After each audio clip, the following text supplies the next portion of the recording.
ആദ്യകാലത്ത് ഇമാം ഷാഫിഈ ഏറ്റവും കൂടുതൽ അദ്ദേഹത്തിനുള്ള താല്പര്യം ഒന്ന് അറബി ഭാഷ വളരെ ആഴത്തിൽ സ്വായത്തമാക്കുക. ആഴത്തിൽ സ്വായത്തമാക്കുക എന്ന് പറഞ്ഞാൽ അറബി ഭാഷ, അദ്ദേഹം ഒരു അറബിയാണ്, ഖുറൈശിയാണ്. വിശുദ്ധ ഖുർആൻ തന്നെ ഇറങ്ങിയത് ഖുറൈശികളുടെ ഭാഷാ ശൈലിയിലാണല്ലോ. പക്ഷേ അദ്ദേഹത്തിന് അറബികളിലെ ഏറ്റവും ഫസീഹായ ഭാഷ അദ്ദേഹത്തിന് സ്വായത്തമാക്കണം. ഫസീഹ് എന്ന് പറഞ്ഞാൽ ഏറ്റവും ശുദ്ധമായ ഭാഷ. അറബി ഭാഷയിൽ, അറബി സാഹിത്യത്തിൽ വളരെയധികം അദ്ദേഹത്തിന് ആദ്യകാലത്ത് അദ്ദേഹത്തിന് താല്പര്യം അതിലായിരുന്നു. കവിതകളിൽ, അറബി സാഹിത്യത്തിൽ, അതുപോലെ തന്നെ അറബികളിൽ തന്നെ ഏറ്റവും ശുദ്ധ ഭാഷ സംസാരിക്കുന്നവരെന്ന് അറിയപ്പെടുന്ന ഹുദൈൽ ഗോത്രക്കാർ, ആ ഹുദൈൽ ഗോത്രക്കാരുടെ, ഗ്രാമീണരായ നാടോടികളായ ഹുദൈൽ ഗോത്രക്കാരുടെ അടുത്ത് അദ്ദേഹം കാലങ്ങളോളം അവരുടെ ഇടയിൽ താമസിച്ചിട്ടുണ്ട്. അതുകൊണ്ട് തന്നെ ഹുദൈൽ ഗോത്രക്കാരുടെ, അറബികളിലെ ഏറ്റവും ഫസീഹ് ആയ ഗോത്രക്കാരെന്ന് വിശേഷിപ്പിക്കപ്പെടുന്ന ഹുദൈൽ ഗോത്രക്കാരുടെ കവിതകളെക്കുറിച്ചും അവരുടെ അറബി ഭാഷാ ശൈലിയെക്കുറിച്ചും ഏറ്റവും കൂടുതൽ അറിവുണ്ടായിരുന്ന ഒരാളായി ഇമാം ഷാഫിഈയെ വിശേഷിപ്പിക്കാറുണ്ട്. രണ്ടാമത് അദ്ദേഹത്തിന് താല്പര്യമുണ്ടായിരുന്നൊരു വിഷയം അമ്പെയ്ത്താണ്. അത് അദ്ദേഹം തന്നെ വിശദീകരിക്കുന്നത് കാണാൻ കഴിയും. അദ്ദേഹം വളരെ നല്ല ഒരു അമ്പെയ്ത്തുകാരനായിരുന്നു.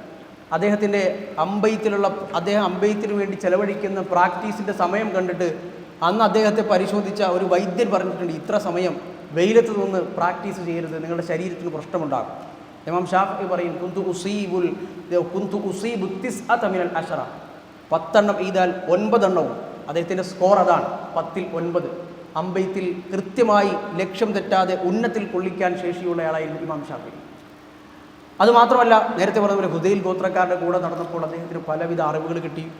അറബികളുടെ ചരിത്രം, അറബികൾ, അഖ്ബാറുൽ അറബ്, അറബികളുടെ സംസ്കാരം, ചരിത്രം, അവരുടെ പൈതൃകങ്ങൾ, അവരുടെ പരമ്പരകൾ, ഇങ്ങനെയുള്ള ഒരുപാട് കാര്യങ്ങൾ ഇമാം ഷാഫിഈ കിട്ടി. ഇമാം ഷാഫിഈയുടെയും ഷാഫിഈ മദ്ഹബിൻ്റെയും മേന്മയായി മറ്റ് മദ്ഹബുകളിലെ ആളുകളും ഷാഫിഈ മദ്ഹബുകാരും ഒക്കെ എടുത്തു പറയുന്നൊരു വസ്തുതയാണ്. കാരണം വിശുദ്ധ ഖുർആനും തിരുസുന്നത്തുകളും ഇസ്ലാമിക പ്രമാണങ്ങൾ വായിച്ച് മനസ്സിലാക്കണമെങ്കിൽ അറബി ഭാഷയെ ഏറ്റവും ശുദ്ധമായ ശൈലിയിൽ ഒരാൾക്ക് സ്വായത്തമാക്കൽ നിർബന്ധമാണ്. അറബി ഭാഷയുടെ ശൈലികൾ, റസൂലുള്ളാഹി സ്വല്ലല്ലാഹു അലൈഹി വസല്ലം ഒരു കാര്യം പറയുന്നു, അതിനെ വാക്കർത്ഥത്തിൽ അതേപടി ഒരു ഡിക്ഷണറി തുറന്നു വെച്ച് ഇപ്പുറത്ത് വെച്ച് അതിൻ്റെ വാക്കർത്ഥം നോക്കിക്കഴിഞ്ഞാൽ ഖുർആനും സുന്നത്തും മനസ്സിലാക്കാൻ കഴിയില്ലല്ലോ. അങ്ങനെ മനസ്സിലാക്കുന്ന ആളുകൾ ഇന്നുമുണ്ട്. അതിൻ്റേതായ പ്രശ്നങ്ങൾ കേരളത്തിലടക്കം മുസ്ലിം സമൂഹത്തിൽ നമ്മൾ കാണുന്നുമുണ്ട്. അറബി ഭാഷയിൽ ഒരാൾ ഡോക്ടറേറ്റ് എടുത്തു എന്നതുകൊണ്ടോ, PG കഴിഞ്ഞു എന്നതുകൊണ്ടോ, പോസ്റ്റ് ഡോക്ടറേറ്റ് എടുത്തു എന്നതുകൊണ്ടോ വിശുദ്ധ ഖുർആനും തിരുസുന്നത്തും മനസ്സിലാക്കാൻ കഴിയില്ല. അതിന് അറബികളുടെ ഭാഷ തന്നെ അറിയണം. അതിന് ജാഹിലിയ കാല ശൈലികൾ അറിയണം. അള്ളാഹുവിൻ്റെ റസൂലിൻ്റെ വാക്കുകൾക്ക് പിന്നിലുള്ള താല്പര്യങ്ങൾ മനസ്സിലാക്കാനുള്ള അറബി ഭാഷാ ശൈലി ഒരാൾക്ക് മനസ്സിലാക്കണം.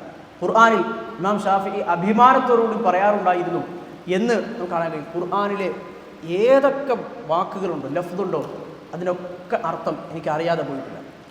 എന്നിട്ട് അദ്ദേഹം പറയും, വഖദ് ഖാബ മൻ ദസ്സാഹ എന്നുള്ള സൂറത്തു ശംസിലെ ആ ദസ്സ എന്ന വാക്കിന് മാത്രം അറബിയിലെ ആ ഭാഷാ ശൈലികളും പ്രയോഗങ്ങളും ഒക്കെ ഞാൻ പരിശോധിച്ച് നോക്കി. എൻ്റെ അറിവ് അതിൽ ആ ഒരൊറ്റ വാക്കൊഴിച്ച് ബാക്കി ഖുർആനിലെ ഏത് വാക്കും അദ്ദേഹത്തെ പഠിക്കുന്ന കാലത്ത് ചെറിയ പ്രായക്കാരായിരിക്കുമ്പോൾ അദ്ദേഹം സൂചിപ്പിച്ചതാണ്.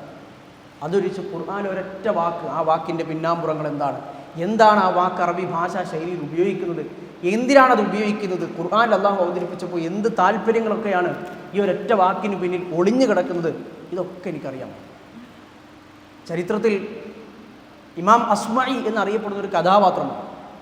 ഇമാം അസ്മഈ എന്ന് പറഞ്ഞാൽ അറബി ഭാഷയിലെ ഒരു സാഹിത്യത്തിലെ വലിയൊരു പടുവാണ് ഇമാം അസ്മഈ. അദ്ദേഹത്തിന് ഒരുപാട് കവിതകളുണ്ട്. അസ്മഈ എന്ന് പറഞ്ഞാൽ മറ്റു ഭാഷാ പണ്ഡിതന്മാരെയൊക്കെ തോൽപ്പിക്കുന്ന ഒരു അസ്മഈ. എന്നാൽ ഈ അസ്മഈ ഇമാം ഷാഫിഈയുടെ അടുക്കൽ വന്ന്, പ്രത്യേകിച്ച് ഹുദൈൽ ഗോത്രക്കാരുടെ കവിതകൾ പഠിക്കാൻ ഇമാം ഷാഫിഈയുടെ അടുക്കൽ വരാറുണ്ടായിരുന്നു എന്ന് ചരിത്രത്തിൽ ഉദ്ധരിക്കപ്പെട്ടിട്ടുണ്ട്. ഭാഷയിലെ വലിയ പണ്ഡിതനാണ് ഇമാം അസ്മഈ. ഇമാം ഷാഫിഈ തന്നെ പറഞ്ഞിട്ടുണ്ട്, ലൗല ശിഅറു ബിൽ ഉലമാഇ യുസ്രി ലകുൻതുൽ യൗമ അശ്അറ മിൻ ലബീബി. ഈ കവിത ചൊല്ലുക, കവിത പാടുക എന്നതൊക്കെ നേരത്തെ പറഞ്ഞ പോലെ നല്ല കവിത ചൊല്ലാൻ ഇമാം ഷാഫിയുടെ ഒരുപാട് കവിതകൾ ഇന്നും ലഭ്യമാണ്. ദീവാനുൽ ഇമാം ഷാഫി, ഇമാം ഷാഫിയുടെ കവിതാ സമാഹാരം നമ്മുടെ ജാമിഅ ലൈബ്രറിയിൽ ഒക്കെയുണ്ട്, ഇസ്ലാമിക ലൈബ്രറിയിലൊക്കെ ഉണ്ടാകും. നല്ല കവിത, അറബി കവിത ഒരാൾക്ക് രൂപപ്പെടുത്തിയെടുക്കണമെങ്കിൽ സാധാരണ അറബി വിജ്ഞാനത്തിൽ ഒരു അവഗാഹം നേടിയാൽ പോരാ, ഒരല്പം കൂടി മുൻകടക്കണം.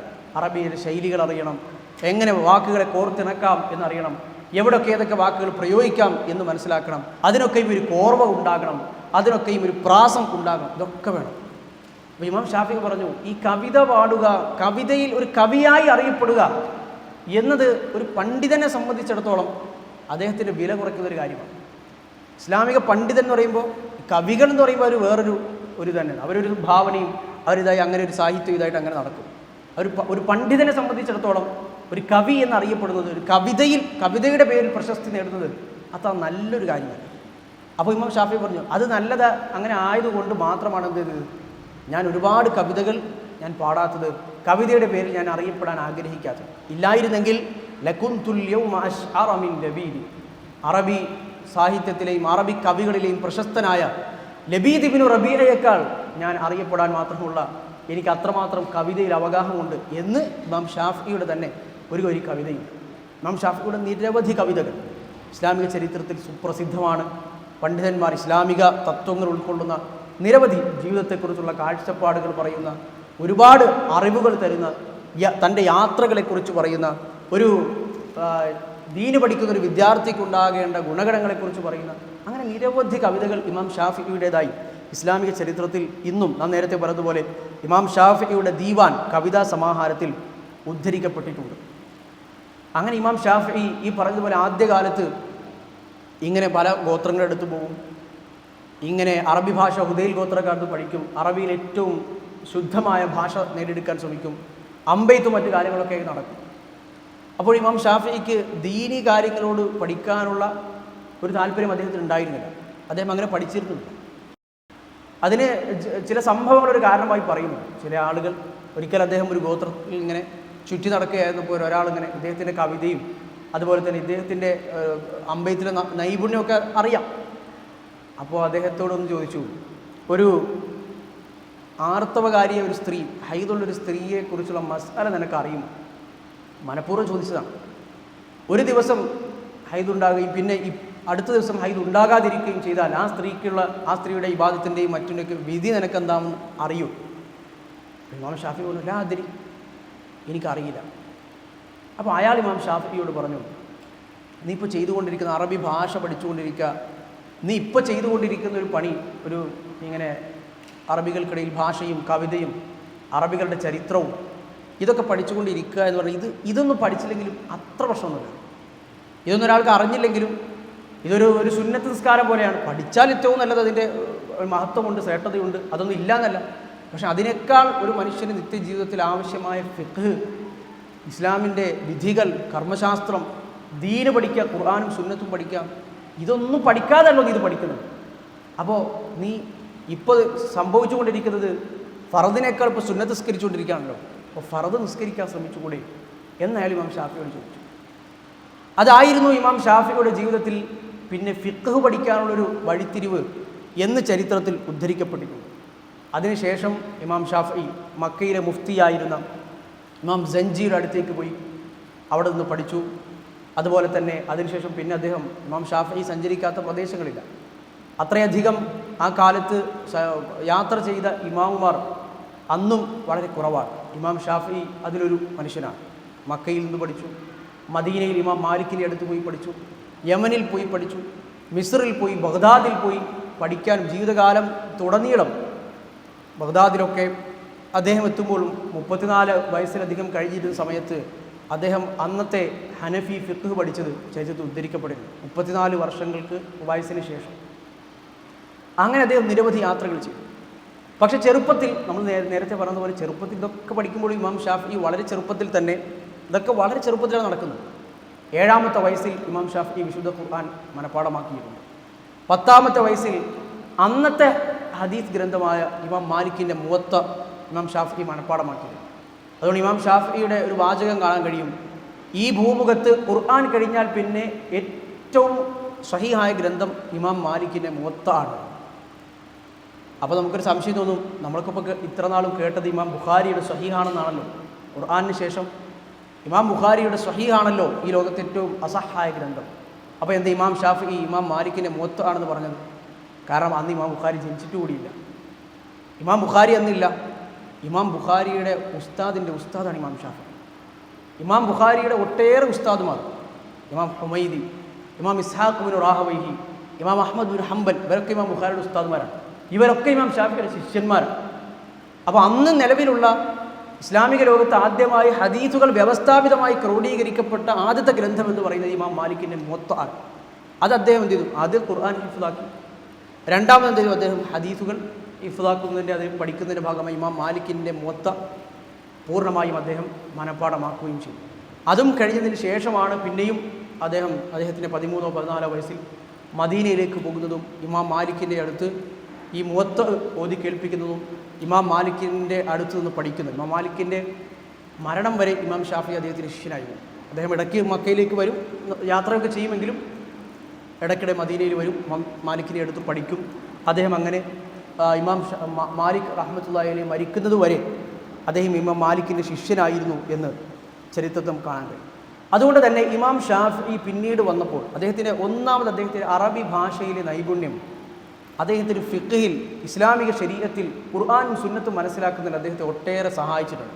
നാം നേരത്തെ പറഞ്ഞതുപോലെ ഷാഫി ഫിഖ്ഹിൻ്റെയും അല്ലെങ്കിൽ പ്രത്യേകിച്ച് ഇമാം ഷാഫിയുടെയും ഒരു വലിയ സവിശേഷതയാണ് അദ്ദേഹത്തിന് അറബി ഭാഷയിൽ മറ്റ് ഇമാമുമാരിൽ നിന്ന് അദ്ദേഹത്തെ വ്യത്യസ്തനാക്കുന്ന ഒന്നാണ് അറബി ഭാഷയിൽ അദ്ദേഹത്തിൻ്റെ ആഴത്തിലുള്ള അറിവ്. കാരണം ഖുർആനും സുന്നത്തും പഠിക്കണമെങ്കിൽ അറബി ഭാഷ നിർബന്ധമാണല്ലോ.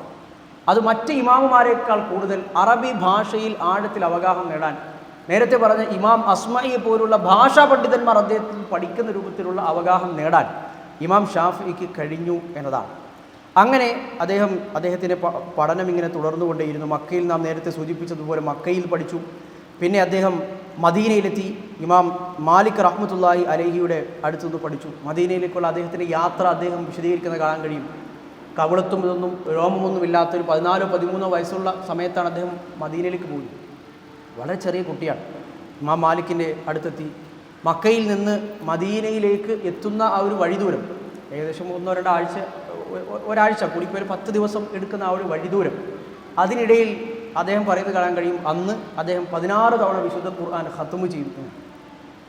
സാധാരണ റമദാൻ മാസത്തിൽ മുൻഗാമികളുടെ ഖുർആൻ പാരായണവുമായി ബന്ധപ്പെട്ട് നമ്മൾ കേൾക്കുമ്പോൾ ഇമാം ഷാഫിയുടേതായി കേൾക്കുമ്പോൾ പലരും അത്ഭുതം പറയാറുണ്ട്. ഇമാം ഷാഫി കാന യുഖ്തിമു 60 മറ. ഇമാം ഷാഫി 60 തവണ വിശുദ്ധ ഖുർആൻ പാരായണം ഖത്മ് ചെയ്യാറുണ്ടായിരുന്നു റമദാനിൽ. അപ്പോൾ പലർക്കും ഒരു റമദാനിൽ 60 തവണ പാരായണം ചെയ്യണമെങ്കിൽ ഒരു ദിവസം ചുരുങ്ങിയത് 2 തവണ ഖത്മ് ചെയ്യണ്ടേ? പക്ഷേ ആ സംഭവത്തിന് ശേഷം വേറൊന്നും ഉദ്ധരിക്കുന്നില്ല. അത് കൂടി സംഭവം പൂർണ്ണമായി പറഞ്ഞാൽ ആ അത്ഭുതം മാറിക്കിട്ടും. ഇമാം ഷാഫി റമദാനിലായിരുന്നു 60 തവണ ഖത്മ് ചെയ്യുന്നത്, അല്ലാത്ത മാസം 30 തവണ ചെയ്യുമായിരുന്നു. സാധാരണ ഇമാം ഷാഫി ഒരു ദിവസം ഖുർആൻ മുഴുവൻ ഓതുക എന്നത് അദ്ദേഹത്തിൻ്റെ പതിവാണ്. അപ്പോൾ റമദാനാകുമ്പോൾ വർദ്ധിക്കണമല്ലോ, അപ്പോൾ 2 തവണയായി ഇരട്ടിയാക്കി. അപ്പോൾ പിന്നെ അത്ഭുതം പോയല്ലോ. ഇമാം ഷാഫി നേരത്തെ പറഞ്ഞ ഒരു 10 ദിവസം കൊണ്ട് മക്കയിൽ നിന്ന് അല്ലെങ്കിൽ ഒരു 2 ആഴ്ചക്കുള്ളിലെ സമയം കൊണ്ട് മക്കയിൽ നിന്ന് മദീനയിലേക്ക് എത്തുന്ന ആ സമയം കൊണ്ട് ആ പ്രായത്തിൽ അദ്ദേഹം 16 തവണ ഞാൻ ഖത്മ് ചെയ്തു എന്ന് അദ്ദേഹം തന്നെ പറയുന്നത് കാണാൻ കഴിയും.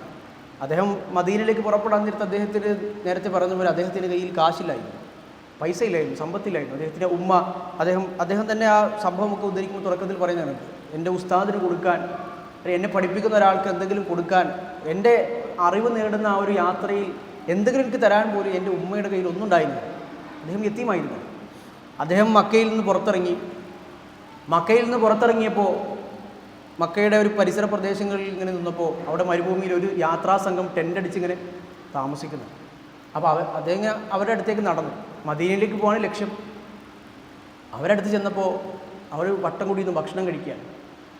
അപ്പോൾ ഭക്ഷണം കഴിച്ചുകൊണ്ടിരുന്നപ്പോൾ അദ്ദേഹം ഇങ്ങനെ ചെന്ന് ഒരു 13-14 വയസ്സുള്ള കുട്ടിയാണല്ലോ. അപ്പോൾ ആ സംഘത്തിലെ നേതാവ് അമീർ അദ്ദേഹത്തെ വിളിച്ചു, ഭക്ഷണം കഴിക്കാൻ വിളിച്ചു. അപ്പോൾ ഭക്ഷണം കഴിച്ചപ്പോൾ ഈ മദീനക്കാർ ഭക്ഷണം കഴിക്കുന്ന ഒരു രീതി എന്ന് പറഞ്ഞാൽ അവരുടെ കൈകൾ ഉള്ളം കൈയിലൊക്കെ പല സ്ഥലത്തും ഭക്ഷണം ആയിട്ടാണ് അവർ ഭക്ഷണം കഴിക്കുക. അവരുടെ ഉള്ളം കൈയിലൊക്കെ ആകും അവർ ഭക്ഷണം കഴിക്കുമ്പോൾ. അപ്പോൾ ഇമാം ഷാഫി ചെറിയ കുട്ടിയാണല്ലോ. അപ്പോൾ അദ്ദേഹം വട്ടത്തിരുന്ന് ഭക്ഷണം കഴിച്ചപ്പോൾ ഈ സംഘത്തിലെ നേതാവ് നോക്കുമ്പോൾ ഇദ്ദേഹം ഭക്ഷണം കഴിക്കുന്നത് നമ്മൾ ഭക്ഷണം കഴിക്കുന്നത് അതുപോലെ തന്നെയാണ്. ഈ സംഘം മദീനയിൽ നിന്നുള്ള സംഘമാണ്. അപ്പോൾ ഇദ്ദേഹം ഈ കുട്ടിയോട് ചോദിച്ചു, അല്ല നീ എവിടുത്തുകാരനാണ്? അപ്പോൾ ഞാൻ മക്കയിൽ ഖുറൈശിയാണ്, ഞാനൊരു ഖുറൈശിയാണ്, ഖുറൈശി വംശജനാണ്. അപ്പോൾ നീ ഭക്ഷണം കഴിക്കുന്നത് എന്താ ഇങ്ങനെ? അത് ഞാൻ നിങ്ങളുടെ അടുത്ത് വന്നപ്പോൾ നിങ്ങൾ ഭക്ഷണം കഴിക്കുന്നത് നിങ്ങളെ പരിഗണിച്ചുകൊണ്ട് കഴിച്ചതാണ്.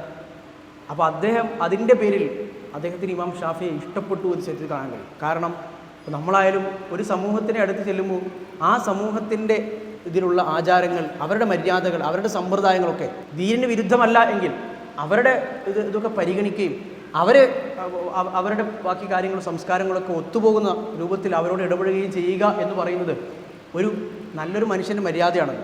നമ്മൾ ഒരു സ്ഥലത്ത് നമ്മുടെ ഒരു സംസ്കാരം നേരെ വിഭിന്നമാണ്, എന്നാൽ പിന്നെ ബാക്കിയുള്ള എല്ലാവരുടെ ഇടയിൽ നമ്മളൊരു ഭയങ്കര ഇവരെക്കാൾ നല്ല സംസ്കാരം കാണിച്ചു കളയാം എന്ന രൂപത്തിൽ വ്യത്യസ്ത പുലർത്തുകയല്ലല്ലോ വേണ്ടത്.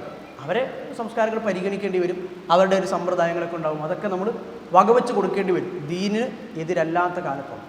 അപ്പോൾ വളരെ ചെറിയ പ്രായത്തിൽ ഈ ഒരു കുട്ടിയിൽ നിന്ന് ഇങ്ങനെ ഒരു സംഭവം ഉണ്ടായപ്പോൾ ഒരു വലിയ സംഘത്തിൽ തലമുതിർന്ന ആളുകളൊക്കെ ഇരുന്ന് ഭക്ഷണം കഴിക്കുന്ന രംഗത്ത് ഇങ്ങനെ ഒരു സംഭവം കണ്ടപ്പോൾ അദ്ദേഹത്തിന് ഈ കുട്ടിയെ ഭയങ്കര ഇഷ്ടപ്പെട്ടു.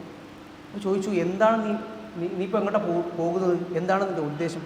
അപ്പോൾ എനിക്ക് മദീനയിലേക്ക് പോകണം, ഇമാം മാലിക്കിൻ്റെ അടുത്ത് പോകണം എന്നാണ് ആഗ്രഹം. അങ്ങനെയാണ് ഇമാം ഷാഫിയെ യാത്രാ സംഘത്തിലെ ആളുകൾ മദീനയിലേക്ക് കൊണ്ടുപോകും. അദ്ദേഹത്തിൻ്റെ കയ്യിൽ പൈസയില്ല. അദ്ദേഹം അങ്ങനെ യാത്രാ സംഘത്തോടൊപ്പം മദീനയിലെത്തി. ഇമാം മാലിക്കിൻ്റെ കണ്ടുപിടിച്ചു. ഇമാം മാലിക്കിനെ അദ്ദേഹം കാണുമ്പോൾ ഇമാം മാലിക് മസ്ജിദുൻ നബവിയിൽ അള്ളാഹുവിൻ്റെ റസൂലിൻ്റെ ഖബറിൻ്റെ അടുത്ത് ഇങ്ങനെ ഇരിക്കുകയായിരുന്നു, അല്ലെങ്കിൽ കിടക്കുകയായിരുന്നു എന്ന് ചരിത്രത്തിൽ നമുക്ക് കാണാൻ കഴിയും. ഇമാം മാലിക്കിൻ്റെ അടുത്ത് പോകുമ്പോൾ നാം നേരത്തെ പറഞ്ഞതുപോലെ അന്നിപ്പോൾ സർട്ടിഫിക്കറ്റോ ബിരുദങ്ങളോ അല്ലെങ്കിൽ ഏതെങ്കിലും തരത്തിൽ സാക്ഷ്യപത്രങ്ങളോ ഒന്നും ഇല്ലല്ലോ. ഒരാളടുത്ത് ചെന്ന് പഠിക്കണം എന്ന് പറഞ്ഞാൽ ഇമാം മാലിക് അങ്ങനെ പെട്ടെന്ന് ആളുകൾക്ക് പഠിപ്പിച്ചു കൊടുക്കുന്നൊരു വ്യക്തിയൊന്നുമല്ല. ഇമാം മാലിക് മദീനയുടെ തലമുതിർന്ന പണ്ഡിതനാണ്, നല്ല സമ്പന്നനാണ്, ഹദീസ് പഠന രംഗത്ത് എല്ലാവരും ആദരിക്കുന്ന, അന്ന് ലോകത്ത് ഏറ്റവും അധികം വ്യാപിപ്പിക്കപ്പെട്ടൊരു മദ്ഹബ് കൂടിയാണ് ഇമാം മാലിക്കിൻ്റെ മദ്ഹബ്. ഇമാം മാലിക്കിൻ്റെ അഭിപ്രായങ്ങൾ അന്ന് സുപ്രസിദ്ധമാണ്. ഈജിപ്തിലടക്കം ഇമാം മാലിക്കിൻ്റെ അഭിപ്രായങ്ങൾക്കായിരുന്നു മുൻതൂക്കമുണ്ടായി ഇസ്ലാമിക ലോകം. ഇമാം മാലിക് വലിയ പണ്ഡിതനാണ്. ഇമാം മാലിക്കിനെ അടുത്ത് ചെന്നാൽ, നേരിട്ടൊരാളങ്ങ് ചെന്നാൽ അങ്ങനെ അധ്യാപനം നടത്തുമെന്ന് കഴിയില്ല. അപ്പോൾ അതിനും കൂടെ വേണ്ടിയിട്ടാണ് അദ്ദേഹം ചെറുപ്പത്തിലെ ഇമാം മാലിക്കിനെ മുവത്വ പറഞ്ഞു കൊടുക്കുന്നത് അദ്ദേഹം കാണാൻ കഴിയും. അദ്ദേഹം തന്നെ ഉദ്ധരിക്കുകയാണ്, ഞാൻ ഫറഅയ്തു മാലിക് ഇബ്ന അനസ് റഹിമഹുല്ലാ മുത്തസിറൻ ബി ബുർദത്തിൻ മുത്തഹിഷൻ ബി ഉഖ്റ. ഒരു മേൽമുണ്ട് ഇങ്ങനെ ശരീരത്തിൻ്റെ മേൽഭാഗത്ത് ചുമലിൽ ധരിച്ചതും വേറൊരു മുണ്ട് താഴ്ഭാഗത്ത് അരയിൽ ഉടുത്തതുമായിട്ടാണ് ഞാൻ ഇമാം മാലിക്കിനെ കാണുന്നത്. അങ്ങനെ രണ്ട് വസ്ത്രങ്ങളിൽ ഇമാം മാലിക്. എന്നിട്ട് ഇമാം മാലിക് ശിഷ്യന്മാരെ ഇങ്ങനെ പഠിപ്പിച്ചു കൊടുക്കുകയാണ്. ഇമാം മാലിക് മസ്ജിദ് നബവിയിലാണ്. ഇമാം ഷാഫിയുടെ ജീവിതത്തിൽ ഇമാം മാലിക്കിനെ കുറിച്ചുള്ള മതിപ്പും ഹദീസ് പഠിക്കണം എന്നുള്ള ഒരാഴമേറിയ ഒരു താല്പര്യമുണ്ടാകാൻ കാരണമായ ഒന്നാമത്തെ സംഭവമാണ്. ഇമാം മാലിക് ഹദീസ് ഉദ്ധരിച്ചത് ആ സംസാര രീതി ഇമാം മാലിക് ശിഷ്യന്മാർക്ക് പറഞ്ഞു കൊടുക്കാൻ. ഹദ്ദസനി നാഫിയ, ഇമാം നാഫിയ വലിയ പണ്ഡിതനാണ്, താബിഈയാണ്, ഇബ്നു ഉമർ റളിയല്ലാഹുവിൻ്റെ ശിഷ്യനാണ്. ഹദീസുകളിൽ വെച്ച് ഇപ്പോൾ ഏറ്റവും പ്രസിദ്ധമായ അല്ലെങ്കിൽ ഏറ്റവും ആധികാരികതയുള്ള ഒരു സുവർണ ചങ്ങല, ഒരു ഗോൾഡൻ ചെയിൻ എന്നറിയപ്പെടുന്ന ഒരു സനദും, അതായത് ഏറ്റവും കുറ്റമറ്റതായ സനദ് ചങ്ങല. ആ സനദാണ് നബി സല്ലല്ലാഹു അലൈഹി വസല്ലം ഇബ്നു ഉമറിൽ നിന്ന് നാഫിയ, ഇമാം നാഫിയിൽ നിന്ന് മാലിക്. അപ്പോൾ ആ ചങ്ങലയുടെ അടുത്താണ് ഇമാം ഷാഫി എത്തിയിരിക്കുന്നത്, ആ ചങ്ങലയുടെ അടുത്ത കണ്ണി. അപ്പോൾ ഇന്നും ഒരു ഹദീസിലെ സിൽസിലത്തുൽ ദഹബിയ്യ, ഒരു ഗോൾഡൻ ചെയിൻ എന്നാണ് സനദുകളിൽ വെച്ച് ഈ സനദിനെ അറിയപ്പെടുന്നത്. കാരണം അത്ര കുറ്റമറ്റ സനദാണ്. ഈ പറയുന്ന മൂന്നാളുകളും പ്രഗത്ഭരാണ്. ഇബ്നു ഉമർ അദ്ദേഹത്തിൻ്റെ കൂടെ വിടാതെ കൂടിയ മനുഷ്യനായിരുന്നു ഇമാം നാഫിയ. ഇബ്നു ഉമറിൻ്റെ കൂടെ അദ്ദേഹം അറിയപ്പെടുന്നതിൻ്റെ നാഫിയ മൗല ഇബ്നു ഉമർ എന്നാണ്. ഇബ്നു ഉമറിൻ്റെ ബന്ധു അല്ലെങ്കിൽ ഇബ്നു ഉമറിൻ്റെ ഭൃത്യൻ നാഫിയ എന്നാണ് അദ്ദേഹത്തിന് ഇമാം മാലിക്. അപ്പോൾ ഇമാം മാലിക് ഉദ്ധരിക്കുന്ന ഹദീസ് ഇതാണ് ഇമാം മാലിക്കിൻ്റെ സനദ്. ഇമാം റസൂലുള്ളാഹി സ്വല്ലല്ലാഹു അലൈഹി വസല്ലമയ്ക്കും അദ്ദേഹത്തിനിടയിൽ രണ്ടാളുകളാണുള്ളത്, നാഫിയവും ഇബ്നു ഉമർ. അപ്പോൾ ഇത് ഉദ്ധരിക്കുന്നത് ഇമാം മാലിക് മദീന പള്ളിയിൽ ഉദ്ധരിക്കുന്നത് ഒരു വ്യത്യസ്ത ശൈലിയിലാണ്. കാരണം അള്ളാഹുവിൻ്റെ റസൂലിൻ്റെ ഖബറിൻ്റെ അടുത്താണ് ഇമാം മാലിക്കിൻ്റെ ദർസുള്ളത്. ഇമാം മാലിക് പറയും, ഹദ്ദസനി നാഫിയ, എൻ്റെ ഉസ്താദ് നാഫിയ എന്നോട് പറഞ്ഞു, എനിക്ക് ഉദ്ധരിച്ചു തന്നു. ഇബ്നു ഉമറിൽ നിന്ന് ഉദ്ധരിച്ചു, അൻ സാഹിബി ഹാദൽ ഖബർ, ഈ ഖബറിൽ കിടക്കുന്ന ആളിൽ നിന്ന്. അതൊരു വല്ലാത്ത വികാര നിർഭരമായ ഒരു രംഗമാണ്. കാരണം ഈ ഭൂമുഖത്ത് ഒരാൾക്കും അങ്ങനെ ഉദ്ധരിക്കാനുള്ളൊരു അവസരം അന്നില്ലല്ലോ, ലോകത്തിൻ്റെ വ്യത്യസ്ത ഭാഗങ്ങളായിരിക്കുമല്ലോ. എന്നിട്ട് ഇമാം മാലിക് ആ ഖബറുള്ള ഭാഗത്ത് ആ ചുമരിൽ ഇങ്ങനെ തൊടുന്നതാണ്. ഇങ്ങനെ പറഞ്ഞാൽ അദ്ദേഹം സനദ് ഉദ്ധരിക്കുക, ഹദ്ദസനി നാഫിയ അൻ ഇബ്നു ഉമർ അൻ സാഹിബി ഹാദൽ ഖബർ. എന്നിട്ട് ശിഷ്യന്മാർക്ക് പറഞ്ഞു കൊടുക്കും. ഇമാം ഷാഫി പറയാണ്, ഫലമ്മ റഅയ്തു ദാലിക് ഹബ്ബത്തുൽ ഹൈബത്തുൽ അദീമ. അന്ന് എൻ്റെ മനസ്സിലുണ്ടായ ഒരു വികാരനിർഭരമായ ഒരു രംഗം എൻ്റെ മനസ്സിനെ പിടിച്ചു കുലുക്കുക, അത് കണ്ടു നിൽക്കാൻ എനിക്ക് കഴിഞ്ഞില്ല എന്നാണ്. കാരണം അങ്ങനെ ഒരു അവസരം, അങ്ങനെ പ്രവാചകൻ്റെ ഖബറിന്മേൽ ഇങ്ങനെ അവിടെ തൊട്ടുകൊണ്ട്, ആ ചുമരിൽ തൊട്ടുകൊണ്ട് പ്രവാചകനിൽ നിന്ന് ഇബ്നു ഉമർ വഴി നാഫി വഴി ഞാനിതാ നിങ്ങൾക്ക് പറഞ്ഞു തരുന്നു എന്ന് പറയാനുള്ളൊരു ഭാഗ്യം. അപ്പോൾ അത് ഇമാം ഷാഫിയുടെ ജീവിതത്തിൽ വളരെ ആഴത്തിൽ സ്വാധീനം ചെലുത്തിയ ഒരു സംഭവമായി മാറി. നമ്മൾ നേരത്തെ പറഞ്ഞ പോലെ ഇമാം മാലിക് റഹ്മത്തുള്ളാഹി അലൈഹി മരണപ്പെടുന്നത് വരെ ഇമാം ഷാഫി വന്നും പോയും ഒക്കെ അദ്ദേഹത്തിന് പഠിച്ചിട്ടുണ്ട്. ഇപ്പോൾ ആദ്യം വന്നപ്പോൾ മൊത്തം പഠിച്ചു, പിന്നെയും അദ്ദേഹം ഉമ്മയെ കാണാൻ മക്കയിലേക്ക് പോകാറുണ്ട്. അതുപോലെ തന്നെ വേറെ പല സ്ഥലങ്ങളിലേക്ക് യമനിലേക്കൊക്കെ അദ്ദേഹം പഠനത്തിനായി യാത്ര ചെയ്തിട്ടുണ്ട്. പക്ഷേ എന്നാലും ഇമാം മാലിക് മരണപ്പെടുന്നത് വരെ ചില റിപ്പോർട്ടുകളിൽ ഇമാം മാലിക്കിൻ്റെ വീട്ടിൽ ഇമാം ഷാഫിക്ക് പ്രത്യേക ഒരു സൗകര്യമുണ്ടായിരുന്നു, കിടക്കാൻ അദ്ദേഹം അനുവദിക്കുമായിരുന്നു. ഇമാം ഷാഫി പൈസ ഒന്നുമില്ലാതെ യാത്ര പുറപ്പെടുമ്പോൾ ഇമാം മാലിക് വലിയ പൈസക്കാരനാണ്. ഇമാം മാലിക് ഒരുപാട് സമ്പത്ത് അദ്ദേഹത്തിന് യാത്രാ ചെലവിനും മറ്റുമായി കൊടുക്കുമായിരുന്നു എന്നൊക്കെ ചരിത്രത്തിൽ ചില റിപ്പോർട്ടുകളിൽ നമുക്ക് കാണാൻ കഴിയും. അതുപോലെ തന്നെ വീണ്ടും അദ്ദേഹം മക്കയിലേക്ക് വരുന്നുണ്ട്. പിന്നെ ഒരു 15-16 വയസ്സിൽ അദ്ദേഹം തിരിച്ച് ഈ പറഞ്ഞ പോലെ മദീനയിൽ നിന്ന് മക്കയിലേക്ക് വരുമ്പോൾ തന്നെ മക്കയിൽ അദ്ദേഹം മുൻപ് പഠിച്ചിരുന്ന മക്കയുടെ മുഫ്തി മക്കയായത് ഇമാം സഞ്ജി, ഇമാം ഷാഫിയുടെ അറിവ് കണ്ടിട്ട് അദ്ദേഹത്തോട് 15-ാമത്തെ വയസ്സിൽ പറയുന്നത് കാണാൻ കഴിയും. അഫ്തിയ അബു അബ്ദില്ല നീ ഫത്വ കൊടുത്തു, നിനക്ക് ഫത്വ കൊടുക്കാനുള്ള അധികാരവും അർഹതയും ഒക്കെ ഈ പ്രായത്തിൽ തന്നെ ആയിട്ടുണ്ട്. ഫഖദ് വല്ലാഹി ആനലക അൻ തുഫ്തി, നിനക്ക് ഇപ്പോഴേ ഫത്വ കൊടുക്കാം. മക്കയിൽ മസ്ജിദുൽ ഹറമിൽ നീ പഠിപ്പിച്ചോ, ഫത്വ കൊടുത്തു, ആളുകളുടെ സംശയങ്ങൾ ദൂരീകരിച്ചു കൊടുത്തു, അതിനൊക്കെയുള്ള അർഹത നിനക്കുണ്ട് എന്ന് വഹുവ ഇബ്നു 15 സന 15 വയസ്സുള്ളപ്പോൾ ഇമാം ഷാഫിയോട് അദ്ദേഹത്തിൻ്റെ തന്നെ ഉസ്താദ് ഇമാം സഞ്ജി റഹ്മത്തുള്ളാഹി അലൈഹി പറഞ്ഞിട്ടുണ്ട്.